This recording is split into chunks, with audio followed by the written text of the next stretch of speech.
Chers amis, bonsoir, bonjour, bon après-midi, c'est Robert Magique Saint-Fleur. Je salue tous mes amis vivant à Haïti, Saint-Domingue, Canada, la France, États-Unis, Brésil, Chili, dans tous les coins du monde, dans toutes les Antilles. Je vous dis bonsoir, bonjour, bon après-midi. Et cette vidéo s'intitule Comment sauver? Que doit-on faire pour être sauvé? Eh bien, certains prédicateurs, pasteurs, évangélistes disent que pour être sauvé, c'est difficile. Il faut être baptisé, premièrement de l'eau, deuxièmement de l'esprit et troisièmement de feu. C'est ce que certaines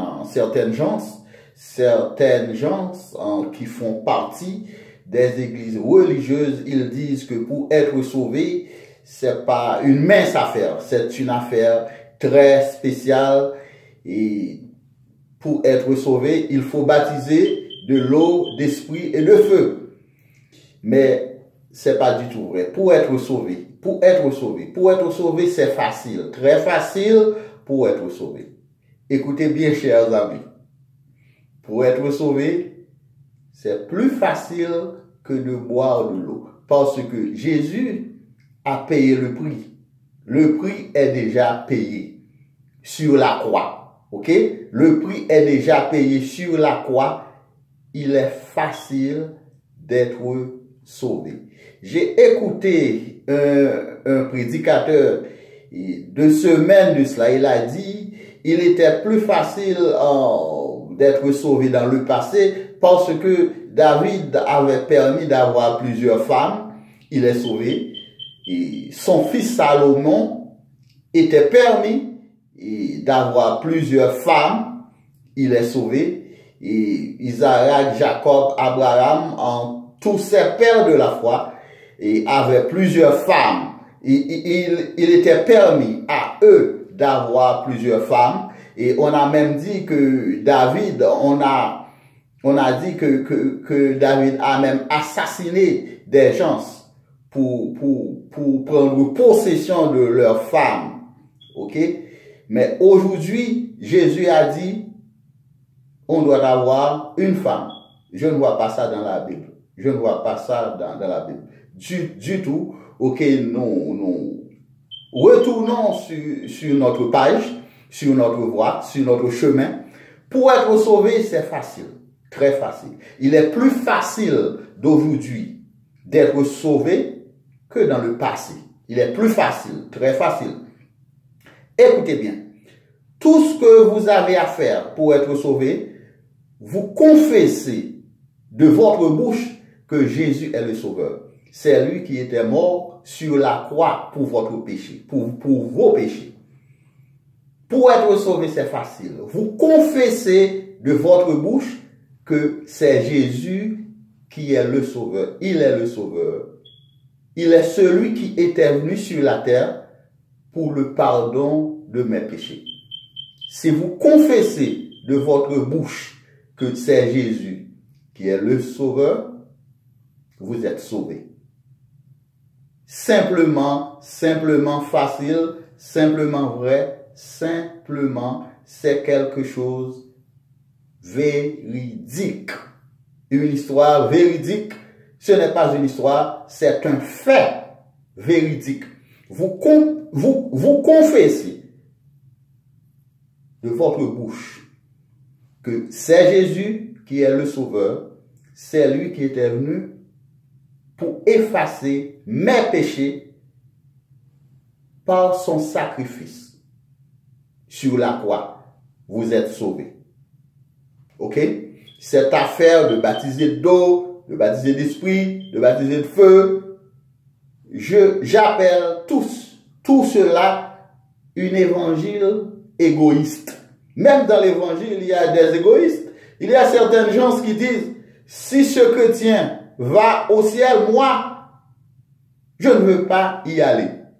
Parfois, vous entendez ça à maintes reprises. Certaines gens disent, si celle-là, si cette dame-là va au ciel, moi, je ne vais pas y aller. Si cet homme-là va au ciel, cet homme si méchant, si égoïste, s'il va au ciel, moi, Je ne vais pas y aller à tout prix. Parlez de vous-même. Parlez de vous-même. Ne parlez pas des autres. OK? Le salut est un sens unique. Sens unique. Quand vous voyagez dans un sens unique, vous ne pouvez pas détourner. OK? Vous allez tout droit. C'est le sens unique. C'est de même pour le salut. Le salut est une voie, un chemin unique. OK? Le salut est un chemin unique. OK? Vous et Jésus.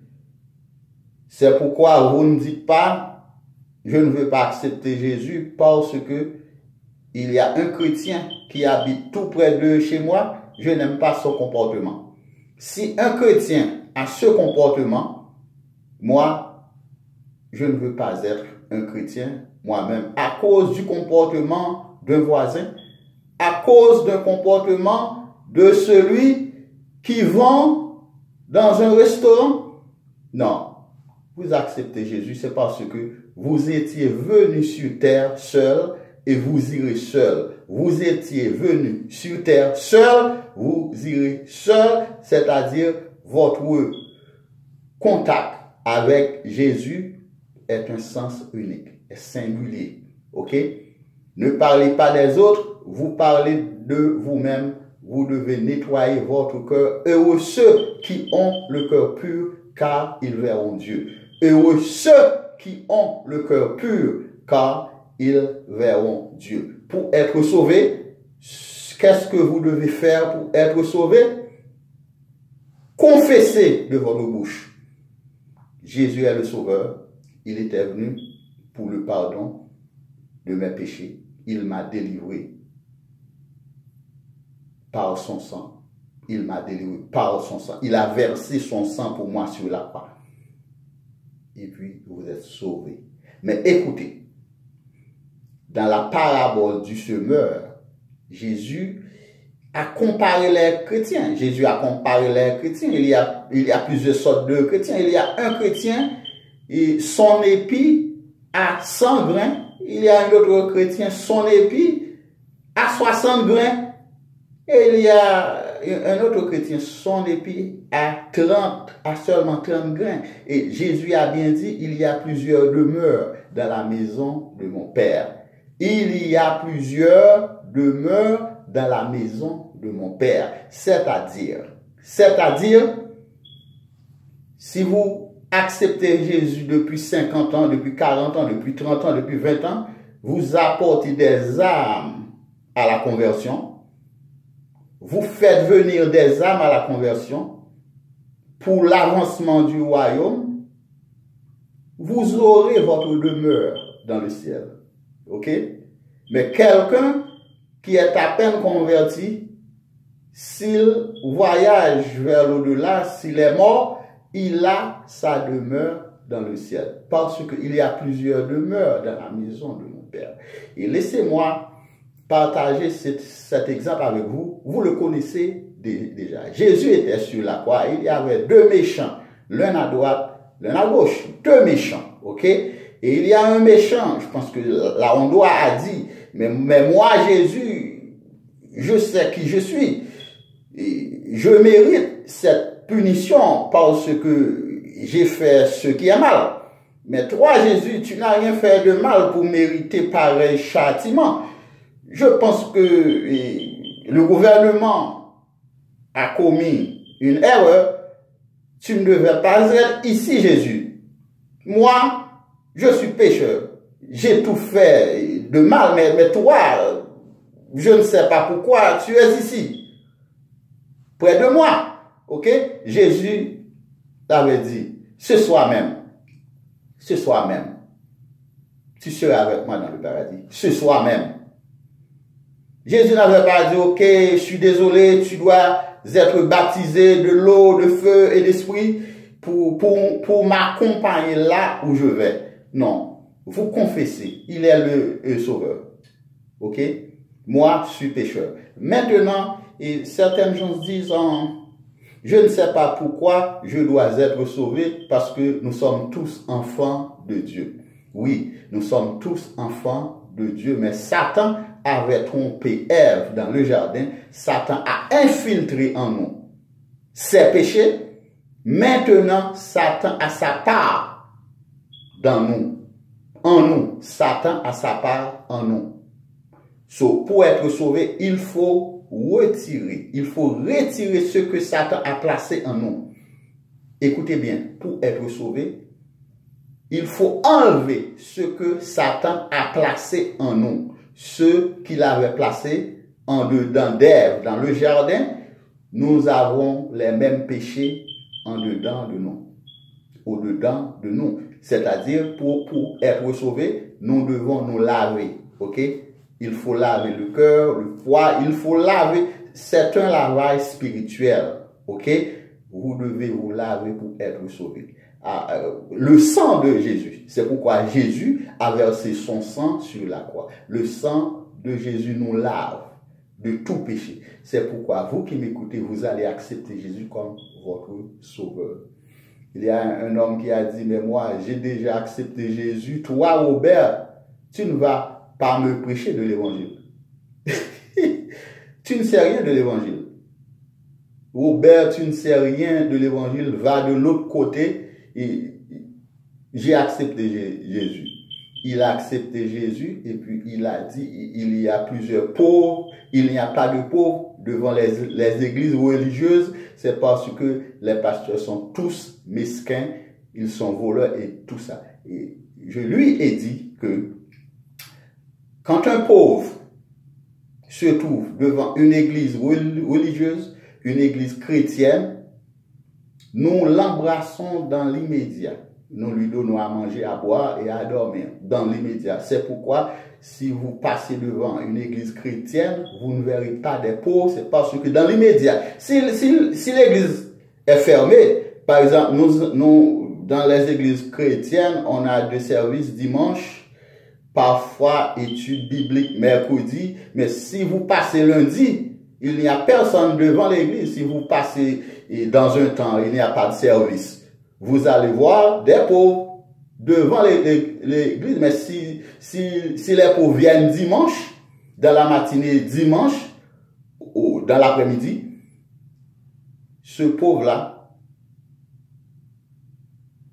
il recevra des aides. Des frères de l'église, des sœurs de l'église.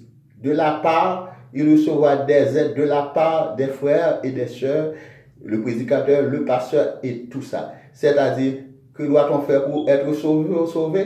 Que doit-on faire pour être sauvé?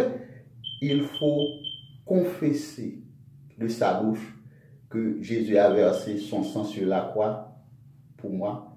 Jésus est le sauveur. Jésus est mon sauveur. Et dans ma vie, il n'y a pas d'autre sauveur. Le sauveur est Jésus. Et vous êtes sauvés. Pour finir, il y a plusieurs demeures dans la maison de mon Père. Croyez au Seigneur Jésus et vous serez sauvés, vous et votre famille. Crois au Seigneur Jésus et tu seras sauvé, toi et ta famille. C'est la Bible. Crois au Seigneur Jésus et tu seras sauvé, toi et ta famille. Celui qui croit verra la gloire de Dieu. Celui qui croit, il verra la gloire de Dieu. On ne peut pas voir la gloire de Dieu sans être sauvé. Celui qui croit verra la gloire de Dieu. On ne peut pas être sauvé. On ne peut pas voir la gloire de Dieu. On ne peut pas voir la gloire de Dieu sans être sauvé. La croyance est importante, la croyance est significative. Vous devez croire que Jésus était venu pour vous. Il a versé son sang pour vous. Si vous le croyez, vous êtes sauvés. C'était Robert Magique. À bientôt.